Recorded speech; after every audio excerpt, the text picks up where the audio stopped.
संतानें उत्पन्न हो रही हैं लेकिन उनका श्रृंगार नहीं हो रहा।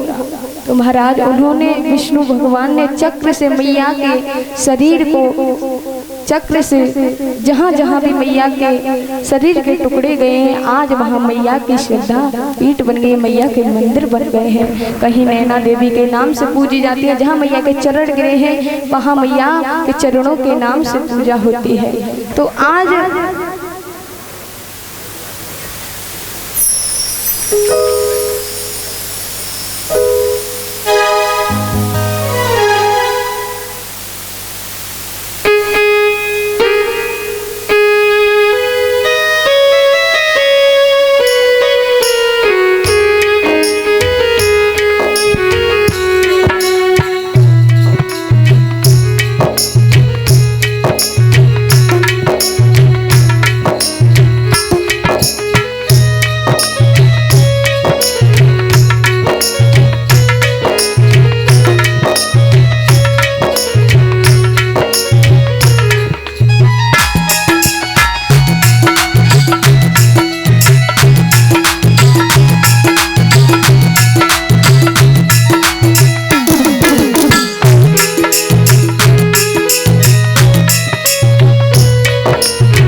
हमारी नानी माँ और नाना जी 501 रुपये देकर सम्मानित करते हैं और नानी जी पगड़ी पहनाकर और हमारे पूरे व्यास मंडल का सम्मान करते हैं। परमात्मा से यही कृपा करूंगी कि आपने इनके जीवन में ये अनुष्ठान कराने का मौका दिया और मुझे सुनाने का आप सबको, और अपने जीवन में हमेशा प्रसन्न रहे और इनके घर परिवार में सुख शांति आए और भगवान इनके परिवार में हमेशा सबको खुश रखें, अपनी कृपा बनाए रखें। एक बार सब लोगों के लिए जोर से ताली बजाओ। बोलो परिचय महाराज की। तो महाराज आज इधर मैया ने अपने देह का त्याग कर दिया और दूसरा जन्म श्री सुखदेव जी कहते हैं मैया का हुआ है हिमाचल महाराज के यहाँ, लेकिन यहाँ मैया का जन्म हुआ पार्वती मैया के देह में। तो महाराज मैया का जन्म हुआ है यहाँ। एक वो पिता थे जिसने अपनी पुत्री का सम्मान नहीं किया, एक ये पिता है जो अपनी पुत्री के जन्म होने पर बड़े खुश हैं, प्रसन्न हैं। तो महाराज आज मैया का जन्म हुआ तो दिनों दिन मैया बड़ी होती है और मैया का नाम पड़ता है पार्वती। बोलिए पार्वती मैया की। तो महाराज पार्वती मैया ने मन में संकल्प लिया था कि अगर मैं विवाह करूंगी तो शिव जी से ही करूंगी। महाराज इधर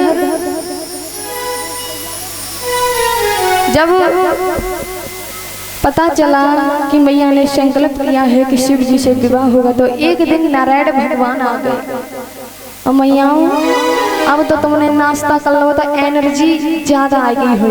अब जी बताओ नारद भगवान क्या गाते हैं, क्या गाते हैं? अब बोले कैसे? एक हाथ में प्रसाद है तो एक हाथ से थोड़े ना बोल पाए।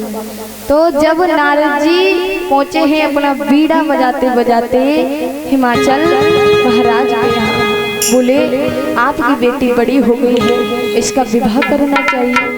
बोले विवाह तो करेंगे लेकिन इसके लिए सुंदर वर भी तो होना चाहिए। बोले आप वर की चिंता मत करो, वर है हमने ढूंढ रखा है, बहुत ही अच्छा है। क्यों? पानी लेने जाने की जरूरत नहीं, सिर पर गंगा जी हैं, लाइट की कोई दिक्कत नहीं, चंद्रमा है, किसी चीज की कोई दिक्कत नहीं है, सब चीज उपलब्ध है। तो महाराज आज जैसे ही कहा तो ये तो बहुत अच्छी बात है।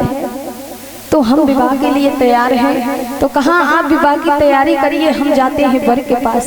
तो सीधे पहुंचे हैं नारद जी विष्णु भगवान के पास। बोले कि हमने कन्या तो ढूंढ ली है, वर को आप मनाओ। क्यों? कि भोले बाबा ने कामदेव को तक भस्म कर दिया था, अगर नेत्र खोले कहीं हमें ना कर दे। बोले हमें तो डर है। तो महाराज विष्णु भगवान गए, विनती करते हैं कि आपका विवाह कराना चाहते हैं। बोले प्रभु मन तो नहीं था, लेकिन आप कह रहे हैं तो आपकी बात को टाल भी नहीं सकते। तो महाराज अब तो विष्णु भगवान भी और ब्रह्मा जी नारद जी सब तैयारी में लगे हैं। तो इधर ब्रह्मा जी के द्वारा लगन पत्रिका तैयार की जा रही है, भोले बाबा की विवाह की तैयारी हो रही है। ये बताओ मैयाओ, किस किस को खुशी है भोले बाबा के विवाह की? और बारात में कौन कौन जावेगो? हाँ, रसगुल्ला मिलेंगे, सब तैयार है। अच्छा, और मैया पार्वती की तरफ कौन कौन है? अब देखो कंजूसी करे तो खवाने ना पड़े हैं, इनको कुछ भरोसा नहीं, इतने है। तो आज मैया पार्वती का विवाह की तैयारी चल रही है महाराज। तो अब तो महाराज मैया के विवाह की तैयारी हो रही है और शंभुगण श्रृंगार कर रहे हैं। अगर आपके और हमारे यहाँ शादी हो तो एक एक महीने पहले कपड़े ऑर्डर हो जाते हैं, ये वाले चाहिए। लेकिन भोले बाबा का अद्भुत श्रृंगार है। तुलसीदास जी कहते हैं शंभुगण करहि श्रृंगार, जटा मुकट हरे मार सवार। राम राम सिया राम, सिया राम जय राम, राम सिया राम जय राम।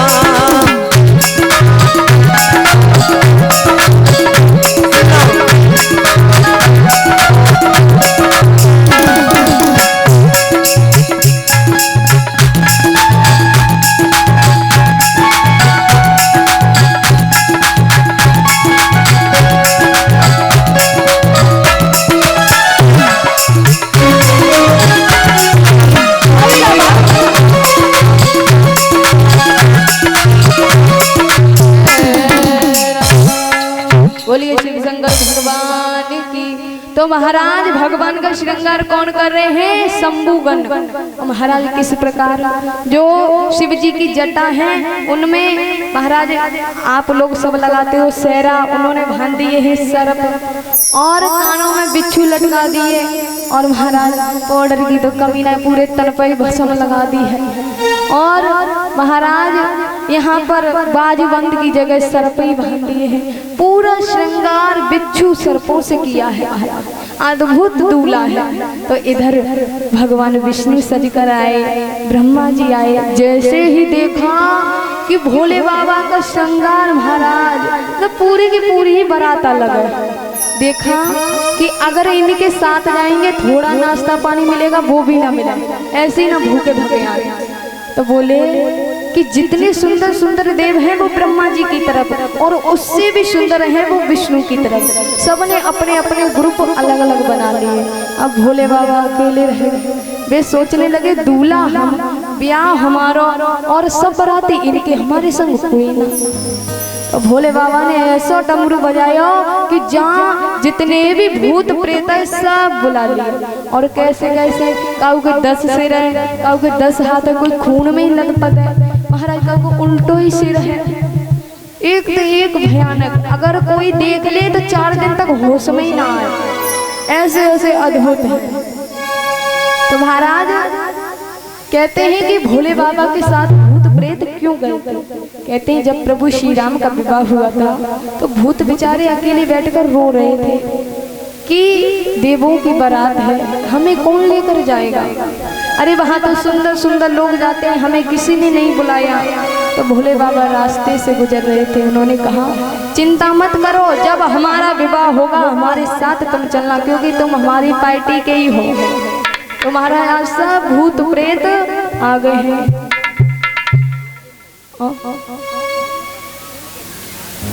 और कुछ ही क्षण में